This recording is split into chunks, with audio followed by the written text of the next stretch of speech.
Javed Iqbal Maori साहब से किताब मंजर आमद करना तिमन मोहर तुलान रस्मी रुनमोई अंजाम दीवान बरज़ख रज़न मनन गाश योजन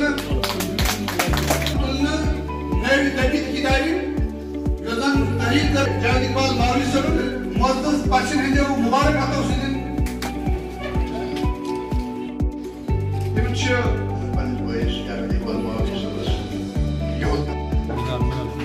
गुजारिश करो कानूनी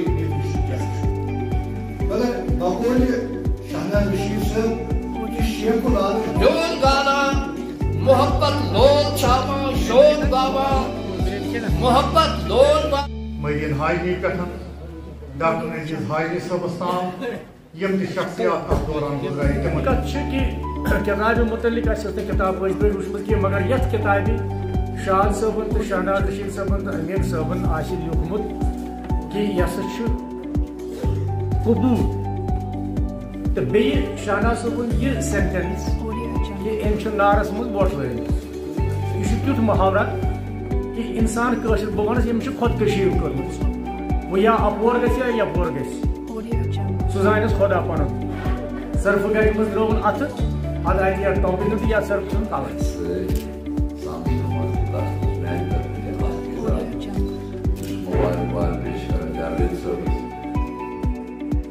सोजन पन्ने नौकरान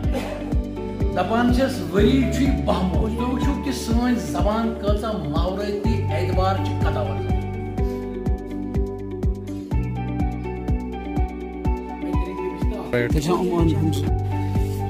फंक्शन अलहमदुलिल्लाह तुम वो पान तरफातों पे लुक आमत अम किताब ब्रोटे चर्च कि जावेद इकबाल मावरी सब किताब हसा यह जन अदबी हलकस मज मराजस मज अदबी हलक कमराजस मज अदबी हलक या कोपरस मज तमें तरफातन पे शोराई कराम प्रत तरफ तिमन पता कि जावेद इकबाल मावरी सब कलाम यह बेदून कलाम यह बिल्कुल अलग तो मुनफरिद कलाम शेखुल आलम सदिस कलाम किस तर्जस पे यह कलाम लिखमुत तिहंदिस कदमस पे पकन कोशिश कर्म तो तवे किताब मतलब रस्म इजराई ब्रोटे मकबूलियत गम तुम वो वनस हाथों हाथ मकल बे नीक किताब मतलब मूल आगो मुफ्तस मज ान मगर इमन लूको नी मूली पता कि यह किताब क्या ब्या किताब दपित मे कशर जबान नवें दपन हूँ इजाफ कोर यानी कशरस लगतस मज डिक्शनरी मज कशर जबान मज गो अकि बज किताब अकि बड़ यह खजानुक हुरियर यह यह शाद साहब तना या मुकर्रीना या जन पोर्मुत तमो तमो कोर यह बड़ एतराफ चीज़ यह बोड़ बार सरमाय बोड़ बार खजान नव दपित लेखन यह बड़ टफ कार मान खतर जबरदस्त वोख मगर अल्लाह ताला शुक्र बह कोरनस अत अल्लाह ताला कामयाब तो बह गोस दप लेखनस मज यह शाद रमजान सबन फॉरवर्ड लिखमुत तमो वोन कि कशर जबान गोडनुक दपित गो जावेद इकबाल। बड़ी मुनफरद किस्म की तकरीर थी न सिर्फ इसलिए कि हंदवाड़ा कस्बे ने आज ये साबित कर दिया कि ये अदब नवाज़ों की सरजमीन है। जिस तरह से लोग आए यहाँ न सिर्फ अदब की दुनिया से वाबस्ता लोग बल्कि यहाँ की सिविल सोसाइटी है, आम यहाँ के जो हमारे दोस्त अहबाब हैं वो जिस तरह से पूरा दिन यहाँ बैठे रहे उससे इस महफिल की शान बढ़ गई। दूसरी बात यह है कि जावेद इकबाल मावरी साहब ने जो काम किया, जो 2 किताबें आज यहाँ रिलीज़ हुई हैं, एक तो शुक के फॉर्म में उन्होंने अपनी जो इस वक्त के हमारे असली हालात को भी ज़ेर नज़र रख के और आज के दौर में जो हमारी अखलाकियात को दुरुस्त करने के हवाले से एक पैगाम की ज़रूरत है, उसको शेरी सूरत में बहकर तराशी की है। ये एक बड़ा मुनफरिद काम है। और दूसरा जो उन्होंने हमारे यहाँ, जिसको हम कश्मीरी में दप कहते हैं, आप उसको प्रोवर्ब्स कह सकते हैं या इसको आप मुहावरे कह सकते हैं कश्मीरी ज़ुबान के, आम हालात में ये तख्लीक नहीं किए जाते, लेकिन इन्होंने एक बड़ा मुनफरिद किस्म का काम किया है कि आज की असली हकीकतों के हवाले से इन्होंने इस किस्म के मुहावरा तरतीब दिए हैं जो हमारे मेरे ख़्याल से हमारी जो कलेक्टिव विज़डम है एक समाज की, उसको रिफ़्लेक्ट करते हैं। और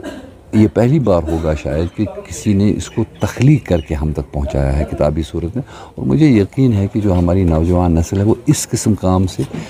के काम से ज़्यादा मुतासिर होगी और ज़्यादा से ज़्यादा कश्मीरी ज़ुबान की तरफ राग़िब होगी, कश्मीरी अदब की तरफ राग़िब होगी। आज की 2 किताबें हैं बहुत इम्पॉर्टेंट किताबें हैं, इसलिए कि 2 सिनफ़ें उन्होंने उसमें, पहली किताब जो है उसमें फोकलोर के एक सिनफ है जिसको हम सेइंग कहते हैं, यानी दपीत,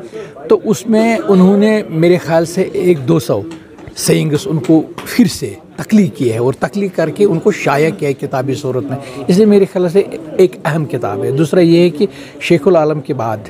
किसी ने शुरुक लिखने की जुर्रत नहीं की है, शायद इसलिए कि शेखुल आलम इतने बड़े शख्स हैं, इतने बड़े कदावर हमारे रहबर हैं, तो किसने जुर्रत नहीं की, लेकिन जावेद इकबाल मावरी ने कोशिश की है उसकी तकलीद करने की, मैं तकलीद का लफ्ज़ इस्तेमाल करूँगा, तकलीद करने की कि ताकि ये सिनफ जो है ये ज़िंदा रहे। दूसरी बात अहम इसमें यह है कि जो ये शुरूक है उसमें तो कोई समाजी मौजू ज़्यादा नहीं कहा जाता, उसमें रूहानी बात कही जाती है, उसमें एक ऐसी बात कही जाती है जो इंसान के दिल में उतर जाए। तो इन्होंने भी कोशिश की है कि इन शुलूक का मौजू जो है वो इंसानी रूह की बात कही है, तो इसलिए मेरे ख्याल से दोनों किताब अच्छे हैं। और आज की तकरीब के हवाले से मैं इतना कहूँगा कि ऐसी तकरीबें ज़रूर होनी चाहिए, क्योंकि कश्मीरी जो लोग हैं उनको पता चलना चाहिए कि हमारी ज़बान एक अजीम ज़बान है और हमारा लिटरेचर बहुत रिच है कि आज भी 95% लोग कश्मीरी में ही बात करते हैं। आप दुकानदार के पास जाए, आप डॉक्टर के पास जाए, आप कहीं भी जाए, लेकिन एक तबका है जो उर्दू में खामखा, एक तो ज़रूरी, आप क्लास में आपको अंग्रेज़ी में पढ़ाना होगा, आपको उर्दू में पढ़ाना होगा, लेकिन खामखा आप बच्चों को गैर ज़रूरी तौर पर उर्दू में बात करेंगे, मेरे ख़्याल से वो एक गलत नहज है और हमें उस नहज से बचना चाहिए। क्योंकि अगर हम अपनी ज़बान को, अपने कल्चर को नहीं ज़िंदा रखेंगे, संभाल पाएंगे, तो मेरे ख्याल से कौम ही एक ही निशानी हमारे वो कश्मीरी ज़बान, लिहाजा कश्मीरी कौम को चाहिए कि अपनी ज़बान को ज़िंदा रखें। और इसमें जो लिटरेचर है वो इतना रिच है, तो हम अगर पढ़ेंगे उसको हमें फ़ख्र होगा कि हम कश्मीरी हैं। तो अब तो आप देखते हैं तो मेरे ख्याल से हर हफ्ते में साहित्य एकेडमी की तरफ से या और इदारों की तरफ से या जितने भी जो प्राइवेट इंस्टीट्यूशंस हमारे हैं, अदबी तंजीमें, अब तो मेरे ख्याल से हर दिन होता है ऐसा जिसमें कोई ना कोई फंक्शन कश्मीरी के हवाले से होती है। लिहाजा कश्मीरी की ज़बान एक तरक्की की राह पर गामज़न है।